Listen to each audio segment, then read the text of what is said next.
Hello and welcome to our talk today, Looking Good, a short history of visual merchandising at M&S.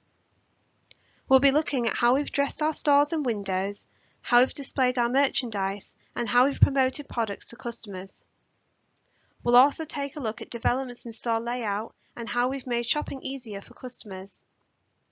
We'll look at documents from the extensive M&S archive, including marketing and advertising, staff training material, as well as film. If you're watching this talk live, I'm here to answer any questions in the chat on the right hand side. Otherwise, just email us at company.archive@marksandspencer.com with any queries. The images today are provided for your enjoyment and information, and if you're interested in using any of our imagery or film content for any other purpose, please get in touch with the archive directly. Michael Marks came to England from Russian Poland in the early 1880s and set up his first market stall on Kirkgate Market in Leeds in 1884. Michael sold haberdashery and household essentials with everything priced at a penny. Even in the early days, Michael thought about how to attract customers and how to make their shopping experience as simple and enjoyable as possible. Products such as cotton thread, buttons, pencils, and string were laid out on large tables behind which stood the sales assistants. Customers were encouraged to pick things up and get a closer look before they bought. To save customers embarrassment, a sign was displayed on the store reading, "Don't ask the price, it's a penny." The Marks' penny bazaars were very successful, and Michael was able to expand his chain of market stalls into other towns and cities in the north of England. 10 years later, in 1894, Michael met Tom Spencer, who bought a half share of the business. Together, Michael and Tom expanded the business from market stalls into indoor market halls and high street shops.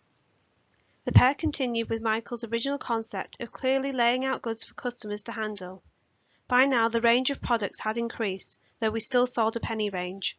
Merchandise was displayed on the stall in sections by price, again making it very easy for customers to understand what they were buying without the embarrassment of having to ask. Here we can see Newcastle's Granger Market in 1906 and Wakefield's City Market in 1903. By the turn of the century, there were 12 Marks and Spencer shops and 36 stalls. Stores were painted an eye-catching pillar box red and used clear signage. The name Penny Bazaar was chosen to convey the idea of leisure and entertainment, turning the store into an attraction rather than just a shop. Our penny bazaars had large signs proclaiming emission-free in gold lettering. The photo on the right shows Bath Store in 1909 with another sign reading "Inspection Invited." This didn't mean that other stores on the high street charged for entry. They didn't. It was simply an early marketing strategy to make it clear to customers that they were getting an experience that other stores didn't offer.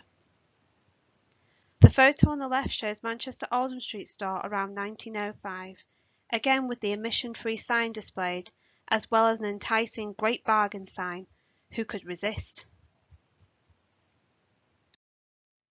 After both Tom and Michael passed away in 1905 and 1907 respectively, Michael's son Simon took over the business and started to modernise the chain, moving away from penny bazaars towards a department store model. At the time Simon took over, the method of window display was basically to put as much stock as possible in the window. This photograph of Eastbourne in 1925 illustrates the idea perfectly. Shiny pots and pans on the right would catch the eye of any passerby, while a display of toys on the left would ensure passing children would pester their parents to be taken into the shop. Once in the store, again, goods were piled high on every surface, as shown in this 1925 photo. However, this wasn't without strategy. In particular, an emphasis was placed on seasonality. For example, household goods would be displayed more prominently for spring cleaning, fleecy gloves would be emphasized in winter, and bathing caps and swimsuits in the summer. Within each store, the method of display and which merchandise to highlight was at the store manager's discretion. A 1928 staff bulletin states, "We do not propose to lay down any hard and fast rules with regard to window displays. We leave it to the discretion of supervisors, managers, and manageresses to feature those departments which are pulling the greatest proportion of turnover in the store. Stores had the freedom to select which products to display and how to display them. Here we can see a beautifully arranged display in the window of Hartlepool store in 1926. Although the windows are full, they are ordered and tidy. In 1927 we discussed how the window was the mirror to the store, in a bulletin entitled "The Importance of Intelligent Window Dressing and Display." We said, "A window is not properly dressed if it looks as though a heap of goods have been thrown into it. Merely to fill a window is to not dress it. You cannot make a good display in your windows without making a plan." We then went on to recommend that mismatched products should not be displayed together. For example, don't display hardware with boys' pajamas, instead try slippers with stockings on men's ties with shirts. The 1920s saw a huge expansion, and in 1926 we opened a drapery department and started selling clothing and lingerie. With the much increased product range, larger stores were required. Chairman Simon Marks had taken an influential trip to America in 1928. He'd met with other retailers and visited department stores. He came back full of ideas on how to modernize the chain of shops his father had established. New stores were built and old stores were expanded. Between 1926 and 1939, M&S carried out 165 extensions and reconstructions. These new stores had wider aisles and much better lighting, a much more welcoming place to shop. The top left photograph shows Birmingham store after modernisation in the early 1930s, with wide aisles and bright lighting in it more closely resembles a department store we recognise today, rather than the penny bazaar of just a few years earlier. The art of window and store dressing developed rapidly during this period. Window dressers received some training, then implemented their own creativity and flair to create window displays. We said, "Many people come to our stores because they are bright and attractive, and in some measure satisfy their spirit for entertainment as well as their desire to purchase. The windows should reflect this spirit of brightness, and the display should be an entertainment and instruction for the passers-by." Now here I'm tempted to show you all of the hundreds of photographs of beautiful 1930s window displays we have in the collection, but I'll control myself and just share a few. On the left we have a corset and brassieres display, and on the right you can see a neat display of men's shirts with detachable collars and pyjamas. Here we have a display of St. Michael overalls in Horrocks's world-famous cloth that were guaranteed to wash and wear well, and ladies' dresses from 1937 with the emphasis on prints available to purchase. And of course we were selling a wide range of food at this time, which also lent itself to beautiful if precarious displays. Amidst the expansion of the 1920s and 30s, our flagship store Marble Arch opened in 1930. Chairman Simon Marks stated of the store, "Even if it never makes a profit, it will be good advertisement for the business." Simon visited every day when he was in London. The store manager knew that Simon in effect managed the store. At any other branch, the store management would adjust the merchandise display areas depending on season and departmental takings. At Marble Arch, these minor moves would have to be referred first to Simon for his approval. It was clearly a success. Queen Mary visited the store in 1932, making various purchases. A member of the store's management team followed behind the royal party, adding a small label reading, "As bought by Her Majesty," to anything the Queen purchased. In the 1940s, our stores lost window display space as businesses adhered to blackout rules. In addition, stock and raw materials were in short supply, so stores quickly looked empty and less inviting. One solution to this problem was the introduction of cafe bars. In 1939, we had cafe bars in just 3 stores. By the end of the war, they were in 80 stores. As well as providing customers with a cheap meal, they were ideal at filling up floor space and making a shop look full again. During the war, 16 stores were destroyed and many more were badly damaged.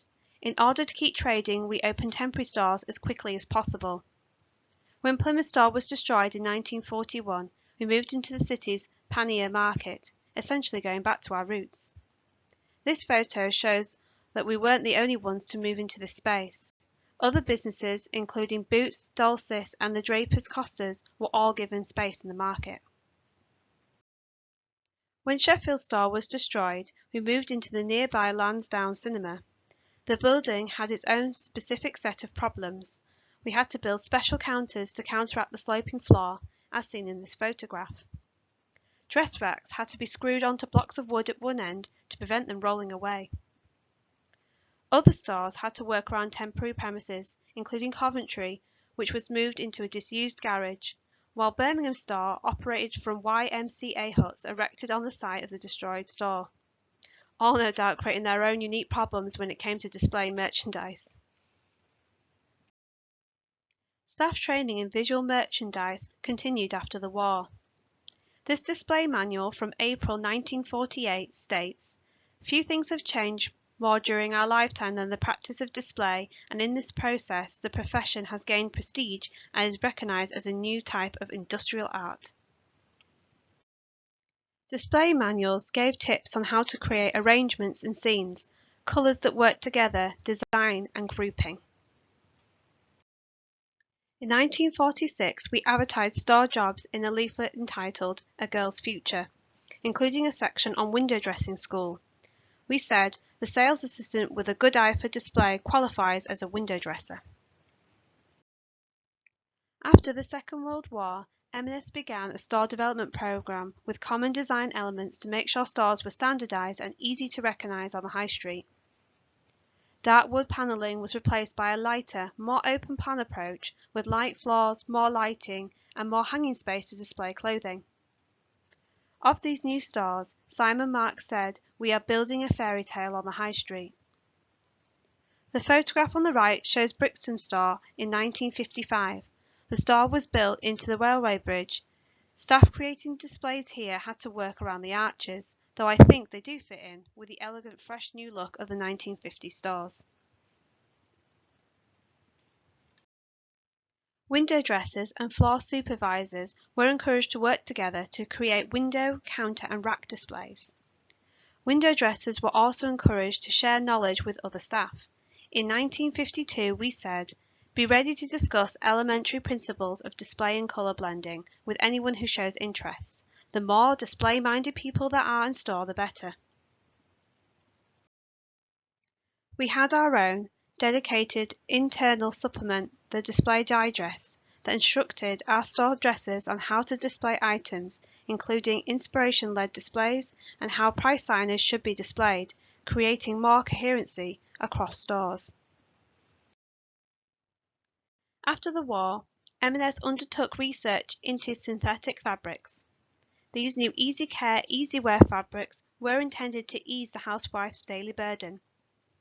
New fabrics such as Orlon, Marspun, Terraline and Tricell flooded into store. We provided customers with lots of information on the benefits of these new fabrics, and customers would ask for the fabric by name, and so they needed to be easy to find in store.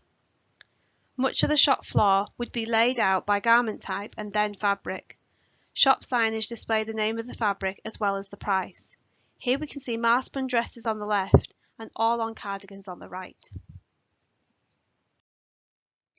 I'd like to show you a 2-minute advert from 1963. This film would have been shown in cinemas before the main feature. It ran in cinemas near stores where building work was in progress.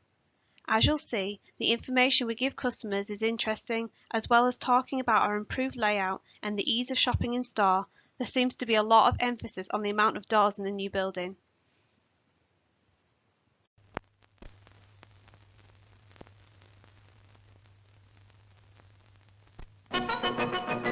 This is a plan for development. The development of your Marks & Spencer store. Rebuilt, expanded, modernized to make shopping more comfortable. Designed to meet your needs. Take this impressive frontage. New doors, more of them. Easier to enter. Room to move. More space, more counters. and plenty of room between.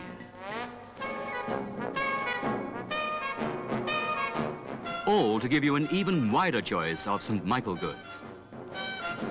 There's a wonderful selection of luxury lingerie. Menswear styled for every age. School clothes and playwear for boys and girls. Up-to-date fashions and fabrics in dresses and suits, blouses and skirts, and an ever-changing variety of colourful casual wear and famous knitwear. All St. Michael, the hallmark of quality. And for the staff, superb facilities like this modern lounge and dining room. And thinking of foods, you can buy fresh, crisp biscuits, selected fruit, oven-fresh cakes, and a wide variety of canned foods, all from the enlarged, easy-service food section. For the pleasure of more comfortable shopping, for a wider range of famous St. Michael goods, visit your new Marks & Spencer store.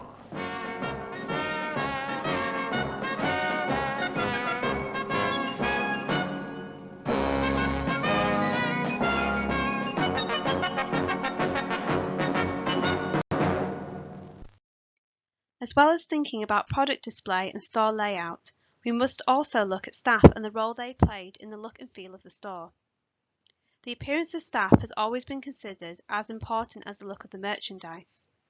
In the early days, there was no formal uniform across the business.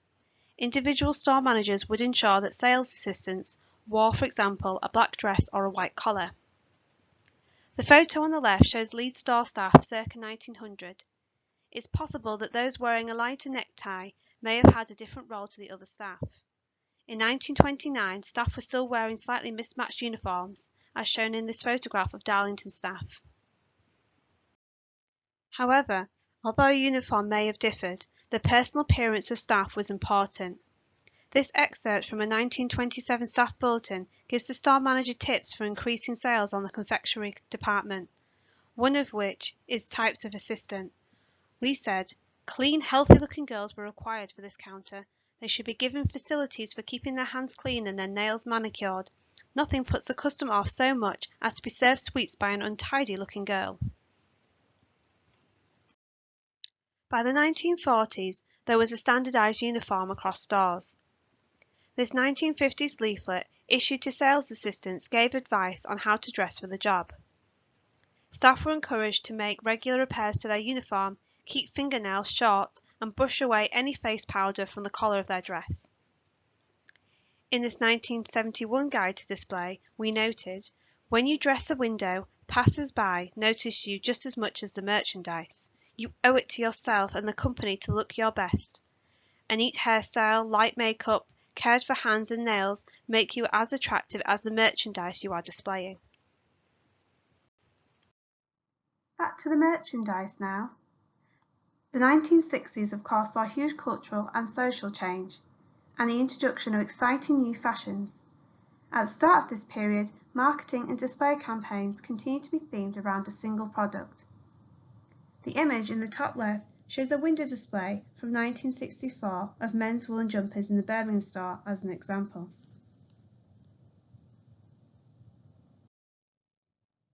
By this point, sales floor wall panelling was now exclusively carried out in the pegboarding with pink plaster friezes and the walnut pelmets with the fluorescent lighting above. Vinyl tiles were used for flooring from the mid-60s. In the late 60s, fire legislation led to pegboard being produced from a material called pyrotherm. This pegboard was later replaced with plain wall panelling. Due to the expansion of chilled foods in the 60s, new refrigerated and cold counters became features of the sales floors, meaning that large sections of floor space was given over for this purpose with fixed refrigeration counters. The 1960s also saw huge store expansions and redevelopment programs undertaken. New stores and facilities were celebrated in adverts. These adverts also give you a glimpse of our in-store visual displays at the time. I'm going to show you now a clip of one of these. This one is for the opening of our Glasgow Argyle Street store in 1966. Marks & Spencer's new store, the biggest ever, opens tomorrow in Glasgow's Argyle Street.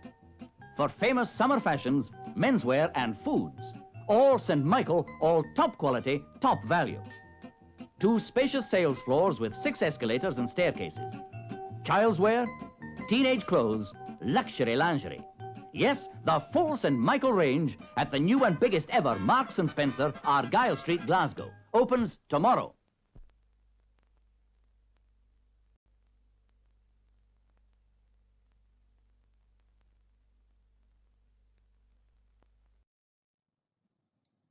The Staff magazine, St. Michael News, from January 1965, gives details about how the stores were modernised in the 60s. The most modern facilities have been incorporated to make these new Marks & Spencer stores efficient to run and pleasant to work in.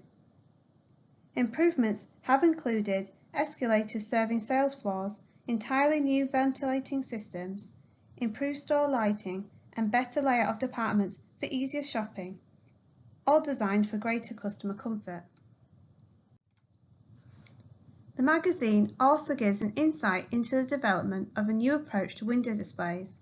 It says, there are basically 2 ways of dressing a window.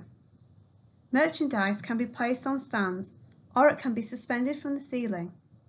15 years ago, the company adopted the suspension method of window dressing. Recently, it was felt that a new look was timely. This new approach used area unit display within a given window area.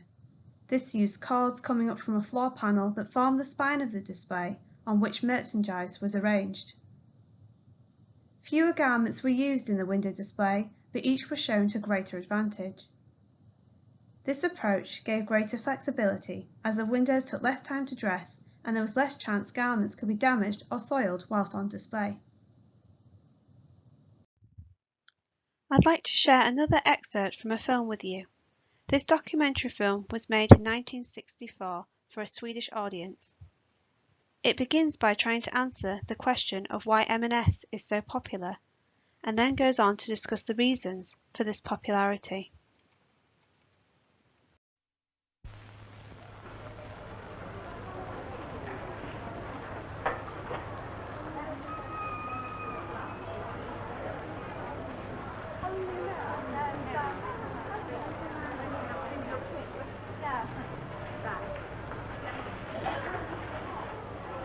It is said that everyone shops at Marks & Spencer, but why does everyone shop there? They themselves declare that they are not specially interested in whom they sell to. Their chief interest lies in what they sell, every minute, every second. What then is so remarkable about these shops that attracts people so much? They don't advertise, they don't own any factories. Their methods and aims haven't changed for 80 years, and their sales go up and up. Last year, in 1963, they amounted to £180 million. You can't buy all kinds of goods here. If you're out shopping for plastic flowers, you shouldn't come here. Don't look for cosmetics or ballpoint pens or stationery or hats either. You can't get your purchases delivered. You can't buy out sizes. You can't buy on credit. You don't get receipts unless you ask for one. And you can't try out or try on your purchases. Yet even so, the customers stream to these shops. What's the secret? Is it the prices? They're fairly low, but not strikingly low.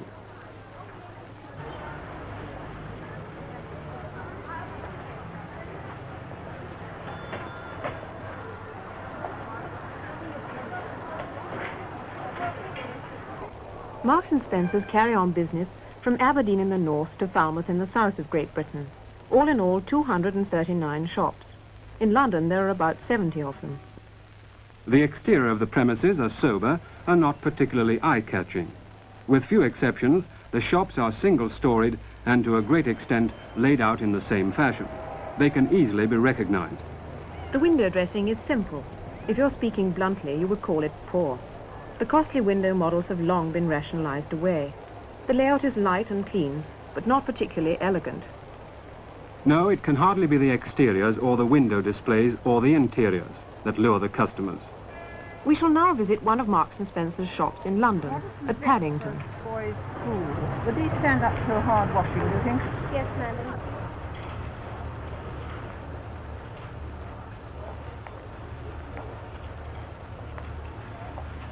Why do you shop here? I buy all my nightwear here because I think the colours and models are so sweet. Slippers, please. I shop here because I think the quality and everything is so good.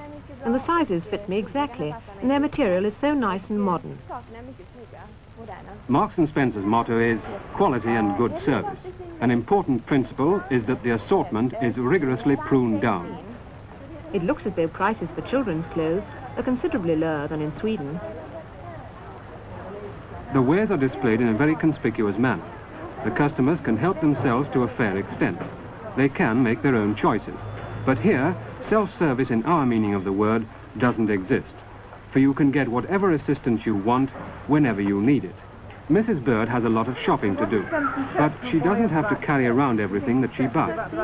She makes use of a purchase card with an individual number, and there every purchase is written down. Could you put it on the shopping card for me? And, Her purchases are inscribed with the same number and sent to a place in the shop where they are all assembled together. And there she makes her first and only payment for everything. Marks and Spencer don't advertise. Only when they introduce a new type of goods do they seek help from advertising. But as a general rule, they don't need to advertise. Our customers look after that, they say. Those 18 million customers who every week go shopping in our stores, in principal streets in all the most important towns in England. And I want some vests as well. But that's on a different country. Here you won't find fitting rules. By never introducing them, they have been able to use every square yard for selling. Sometimes people buy foolishly, but all you have to do is to change the goods in question. It works no matter where you have bought the object. You can change wherever you like in a Marks and Spencer shop over the whole of Britain.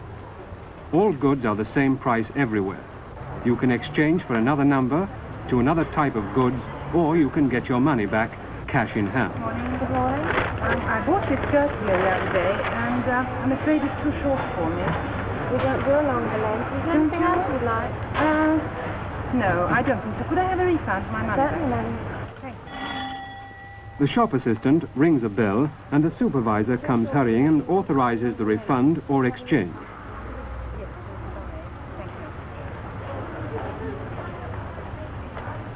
Some of Marks and Spencer's goods can occasionally be bought in certain shops in Sweden, but the prices can vary substantially. Foodstuffs and fruit account for 15% of the sales, and here you can take advantage of complete self-service. Here too the selection is severely limited.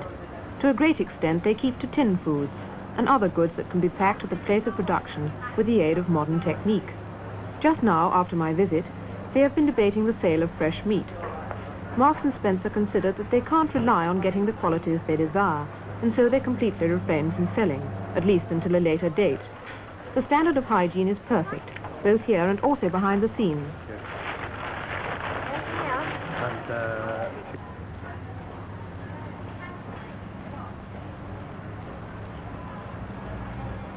If you ask them to prove the quality of their goods, they smile, perhaps in a slightly superior fashion. They consider their trademark to be the best guarantee.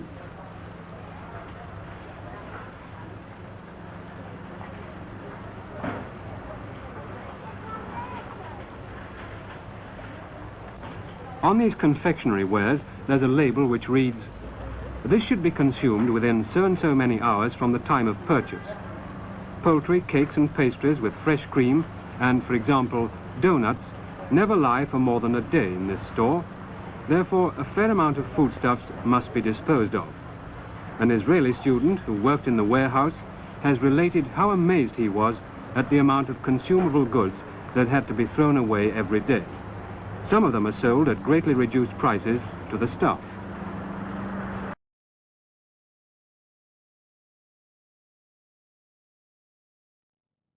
The end of the 1960s saw the reintroduction of homeware departments into our stores. Our homeware came in coordinated ranges in bold prints such as these. This was in response to the growing popularity of home furnishings on the high street. Considerable amounts of M&S store space was repurposed for new home departments. In September 1971, the Pantheon store on Oxford Street had the last of 3 new escalators installed. St. Michael News gave an account of the event in quite a dramatic fashion, reporting, "Once again we stopped the mighty roar of London's traffic. No, it wasn't the eye-catching window displays of autumn fashions, but a giant escalator which was installed." At the stroke of midnight, the part of Oxford Street that runs along the front of the store was sealed off by the police for about 20 minutes, and traffic was rerouted to avoid congestion while a transporter carrying the 10-ton escalator negotiated its way through the main entrance. The development of the Pantheon store was completed in 1972. The emphasis of the development was on extra sales space and an extension of chilled and frozen foods, with investment in refrigerated counters, cold rooms, and more customer escalators.